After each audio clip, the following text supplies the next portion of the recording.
Perezida Kagame na mugenzi wa Afrika y'Epfo Ramaphosa baravuga ko ku muhate wa Qatar na Amerika mu gukemura amakimbirane yo mu burasirazuba bwa Kongo ariwo bigaragara kuri gutanga icyizere bidakuyeho uruhare rw'abanyafrika muri uko gushaka igisubizo kirambye. Mu kiganiro bombi bahuriyemo mu nama ihuza abayobozi b'ibigo bitandukanye, abashoramari n'abanyapolitike baturutse muri Afrika no hirya no hino ku isi izwi nka Africa CEO Forum, bagaragaje ko Afrika igikomeye ku ihame ryo kwishakamo ibisubizo ariko itanirengagije abafatanyabikorwa mpuzamahanga.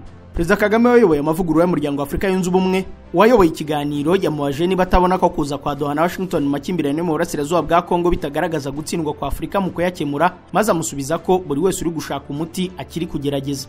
Ati, well, I think there are several efforts going on at the same time. That's the problem. Ntekereza ko hari ibiganiro byinshi biri kubera icyarimwe, ndetse n'ibyo turi kuvuga yaba ibya Qatar na Amerika. Ntabwo twavuga ko twagize ku cyo twifuzaga, buri wese ari kugerageza. And again it comes back to us really. If you look at what we've been doing on our continent, kandi mu by'ukuri nitwe bigarukira. Iyo urebye ibiri gukorwa ku mugabane, hari byinshi byagezweho. Ntitwavuga ko nta cyakozwe muri rusange haba mu mavugurura. Ntekereza ko abanyafrika bashyize hamwe bagaragaza uko ibintu bimeze kandi guhuza biriyongera. Hari ibigaragara byakozwe, ariko byinshi mu byagezweho mu binyacumi bishize nk'uko nabivuze ni ibitwibutsa ko hari byinshi bigomba gukorwa ariko bitakozwe.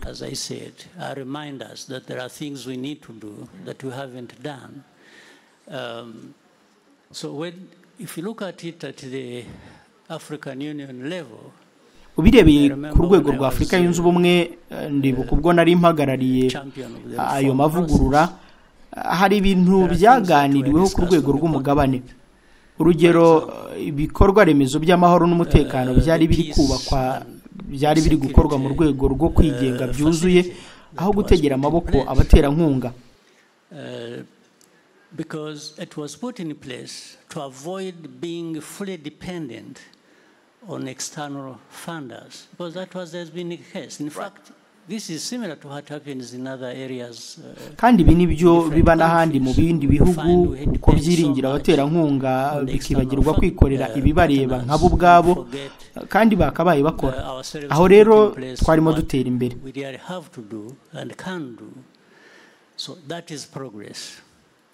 And then, so in terms of peace and security and mu rwego rw'amahoro n'umutekano, iyo urebye ku mugabane wose hari ibibazo by'umutekano mu bice bitandukanye, kandi hari imbaraga nyinshi ziri gukoreshwa, hamwe bigatanga umusaruro, ahandi bikanga, kandi uwo muhate ugakomeza. Continued efforts going on. Again, these are some of the areas because of the past and how we have handled our own affairs. Aho ni ahantu hashingiye ku hashize bitewe n'uko twagiye dukemura ibibazo byacu, aho buri gakomye kose katwibutsa ko tutagira icyo twikorera, tukabigarura kuri abo bafatanyabikorwa, nubwo yewe twaba dushoboye kubyikorera.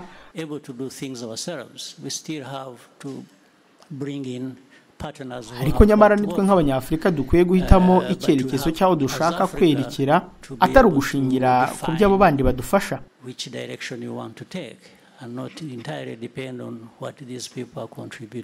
Mu gihe kandi umwuka wakomeje kuba mubi hagati y'u Rwanda na Afrika y'Epfo, ahanini bishingiye ku kutavuga rumwe ku kibazo cy'umutekano muke mu burasirazuba bwa Kongo, bikagira naho Perezida wa Afrika y'Epfo Ramaphosa yita ingabo z'u Rwanda Inyeshyamba. Muri iki kiganiro yakomeje gato ku mubano we na Perezida Kagame, nawe icyo gihe warakajwe bikomeye no kwita igisirikare abereye umugaba w'ikirenga Inyeshyamba. Perezida Ramaphosa yasubije ko we na mugenzi we Paul Kagame buzuzanya aho kuvuguruzanya kuri iki kibazo, mu gihe hari abatekerezaga ko aho bombi bahurira umuriro Waka. President Ramaphosa hari icyo bashakaga kuvuga? On the peace process, particularly in the conflict that's been happening. Yego, kubijyanye n'ibiganiro by'amahoro ku makimbirane akomeje ku mugabane wacu, by'umwihariko mu burasirazuba bwa Repubulika ya Demokarasi ya Kongo, ndashaka kunganira aho kuvuguruza ibyo Perezida Kagame ari kuvuga. The processes that have been happening on the continent, either the Nairobi process or the Luanda process or the AU process, have been very, very essential. ibiganiro byo ku mugabane ibya Nairobi ibya Rwanda cyangwa se n'ibya Afurika yunze ubumwe byabaye ingenzi cyane mu kubaka umusingi wo kugarura amahoro no kubaka icyizere byanagejeje ku masezerano y'agahenge hagati y'impande zihanganye binaharura inzira yatumye hafatwa icyemezo cyo gucyura ingabo za SADC zitahana n'ubu up to and including the withdrawal of, say, the SADC forces as they are withdrawing now. I mean, people may think that hari n'abashobora gutekereza ko nyina Perezida Kagame dufitanye amakimbirane ndetse bamwe muri mwe mushobora gutekereza ko hashobora kwaka umuriro mu gihe twicaye twegeranye. Ni iby'agaciro kuba muri kuzuzanya aho kuvuguruzanya, tubashimire. So all these efforts have been building a very strong and firm foundation. Izo mbaraga zose rero zubatse umusingi ukomeye kandi kubera ko ibihugu by'umugane wacu atari birwa birumvikana ko ntituba kuri iyi si nziza Imana yatwihereye twenyine. We have to interface and interact with others. Tugomba kuganira no kungurana ibitekerezo n'abandi kandi umusanzu uwo ari wo wese uri hakurya y'umugabane yaduha ni ingenzi. Is important. But in the end we must also remember ariko nanone tugomba kwibuka ko ihame twiyemeje ry'uko ibibazo bya Afurika bigomba gukemurwa n'abanyafurika. African solutions for African problems. In the end,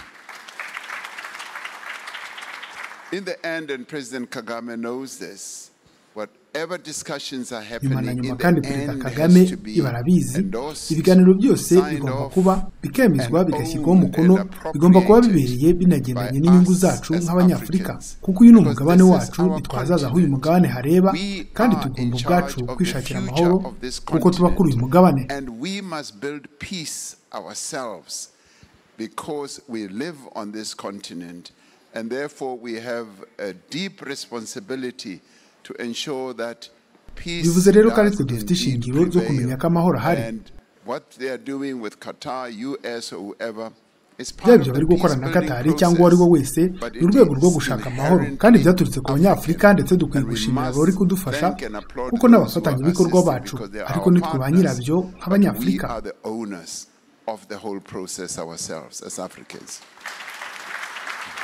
Muri iki kiganiro kandi Perezida Ramaphosa yaciye amarenga ko kuba ashobora kwicarana na Perezida Kagame biri no mu musaruro w'ubu buryo bwo kwishakamo ibisubizo muri Afurika. Kugeza ubu u Rwanda na Kongo byamaze gushyikiriza Amerika ingingo nyamukuru zigize amahame ngenderwaho biteganyijwe ko zavamo amasezerano n'amahoro hagati y'ibihugu byombi. Olivier Nduhungirehe ushinzwe ububanyi n'amahanga bw'u Rwanda avuga ko aya mahame afatwa nk'imbanziriza mushinga akubiyemo ingingo irebana n'umutekano nko gukumira ibikorwa bya FDLR bigamije guhungabanya umutekano w'u Rwanda. Ari nayo ingingo nyamukuru kubera ko icyo ari cyo kibazo ibihugu byombi bifitanye kandi kigomba gukemuka. Ibyo ngo kugira ngo bigerweho bizasaba ishyirwaho ry'urwego ruhuriweho rwo kurinda imipaka y'ibihugu byombi.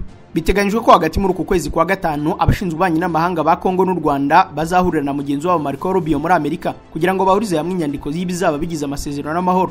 Ibikubiye mu nyandiko z'umushinga w'amahoro zatanzwe na buri ruhande kugeza ubu ntabwo bizwi neza. Mu muhate wo guhuza ibihugu byombi, Amerika ivuga ko impungenge za buri ruhande, Kinshasa isaba kuvana ingabo z'u Rwanda muri Kongo na Kigali isaba gusenya umutwe wa FDLR zigomba kurebwaho no kubahirizwa muri ayo masezerano y'amahoro. Washington kandi ivuga ko izi mpande zombi nizigera ku masezerano y'amahoro azakurikirwa n'ishoramari rya miliyari z'amadolari y'Amerika mu bucukuzi n'ubucuruzi bw'amabuye y'agaciro muri Repubulika ya Demokarasi ya Kongo no mu Rwanda. Umutwe wa M23 ntabwo watumiwe mu biganiro bya Washington nubwo abawuvugira bumvikanye bavuga ko bashishikajwe n'inzira iyo ari yo yose yageza ku mahoro. Byitezwe ko nyuma y'uko ba minisitiri w'ububanyi n'amahanga bumvikanye ku masezerano y'amahoro azashyirwaho umukono na ba Perezida Paul Kagame na Felix Tshisekedi muri White House nk'uko byatangajwe n'uruhande rwa Washington. Ikitezwe na benshi ni ukumenya icyo aya masezerano y'amahoro azabateganya ku bagize umutwe wa M23 ndetse n'ibice bagenzura kugeza ubu.